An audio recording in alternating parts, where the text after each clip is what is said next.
In this video, I'm going to show you how to use the contour command in some interesting and powerful ways. The contour command offsets a curve a certain distance to the inside or outside with square, round, or beveled corners. And it creates a special contour group with a control curve and a contour, which are not like ordinary curves. You cannot join them with any other curves, you cannot edit the contour, and you can only change the control curve in certain ways. You can transform it, and the contour distance remains the same. And this is a rectangle, so you can change the corner radius. Or if it was a regular curve, you can edit the nodes, and you can fillet the nodes and move the nodes. And as long as it's a contour group, you can change the contour settings, like the direction and the corner type and the distance. But that's about all you can do with it. So at some point, you almost always have to break it apart, and then it becomes two normal curves which you can combine together and with other objects. For CNC art, contours are just temporary construction objects. They're never really a permanent part of the final CNC drawing, but they can be a very powerful drawing tool. For instance, if I wanted to round the corners of this shape with a 0.1 inch radius, I cannot use the fillet command because this shape has smooth nodes with round corners. The fillet command only works on cusp nodes with sharp corners. But I can use the contour command to round those corners with a 0.1 inch radius. I will offset to the outside 0.1 inch rounded corners, break that apart, contour back to the inside twice that amount with rounded corners, break that apart, and then contour back to the outside 0.1 inch with rounded corners, break that apart, delete the extra curves, and now I have a 0.1 radius on all those corners.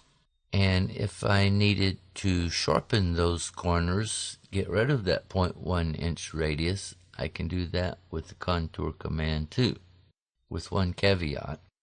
I use the same technique, offset to the inside 0.1 inch, but with sharp corners, break that apart,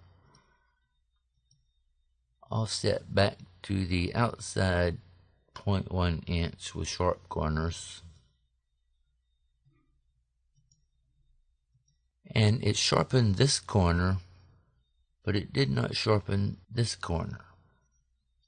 Because of a rounding error, 0.1 inch is not always enough to get rid of a 0.1 inch radius. Let me start over. You have to use a slightly larger radius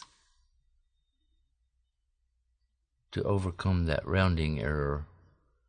I'll offset to the inside with the sharp corners, break that apart,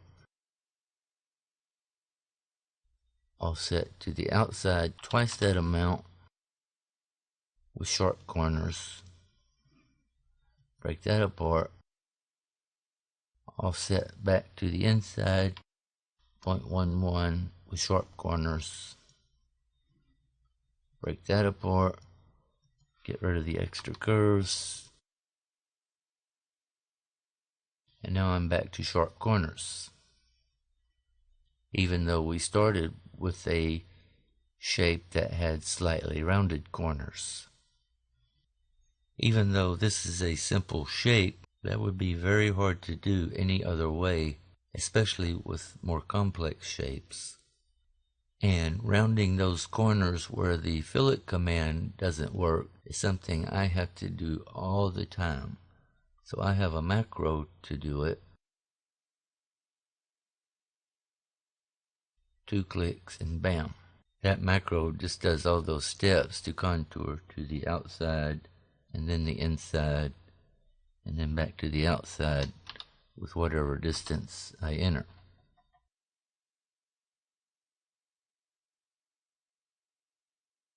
And contours are also very handy as a guide for bridging text to eliminate dropouts. I usually aim for a 0.1 inch minimum metal width, so I'll contour 0.1 inch outside, sharp corners, break that apart, and then I want to convert the text to curves so that I can snap to the edges. And I'll use the 3-point rectangle tool to create rectangles, and I'll use the contour as a guide to make them 0.1 inch wide to trim the text. And then I'll make another rectangle here and move and duplicate it.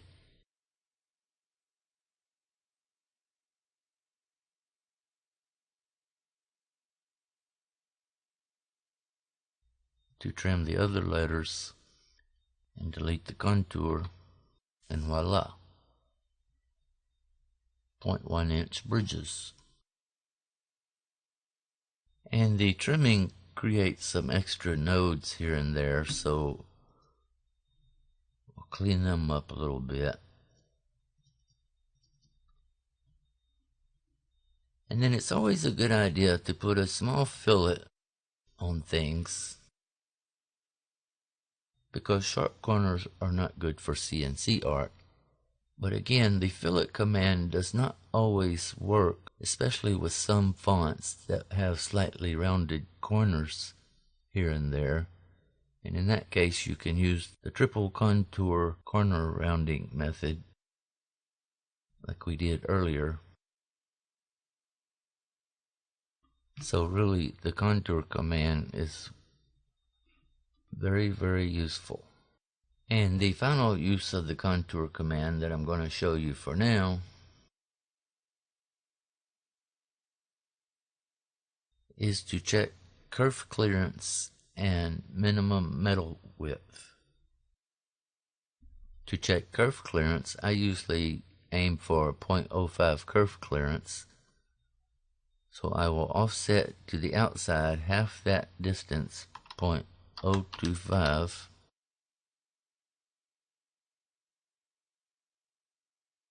Rounded corners.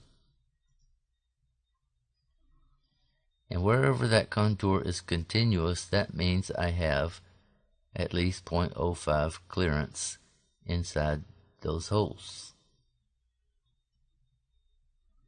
If that was much smaller,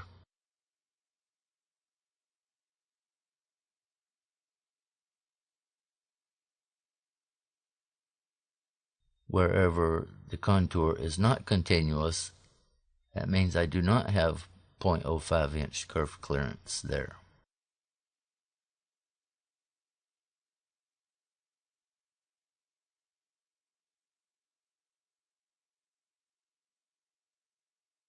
And to check for minimum metal width, I usually aim for 0.1 inch minimum metal width.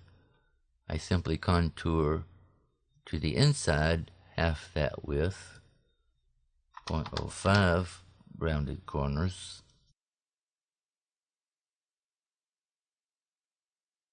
And wherever the contour is continuous, that means I have at least 0.1 inch of metal width.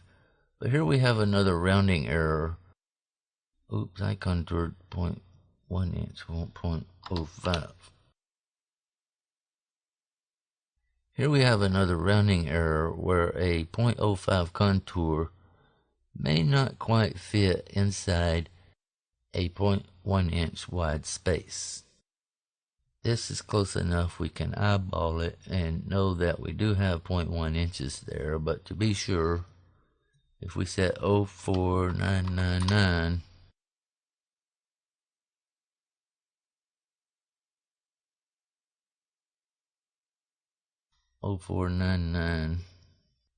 then we do have like at least 0.099999 inch wide metal there. So that rounding error doesn't mean that that is not 0.1 inch wide. But since we bridged that text 0.1 inch wide, if this was any smaller, then we would not have 0.1 inch minimum metal width there. Even if we use the 0.0499 offset distance, that is not a rounding error. So after you bridge your text a certain width, you cannot scale it down without shrinking your bridge width. But anyway, I hope you can see that the contour command is very powerful and useful for CNC art. And that's all for now. Thank you for watching. I'll see you next time.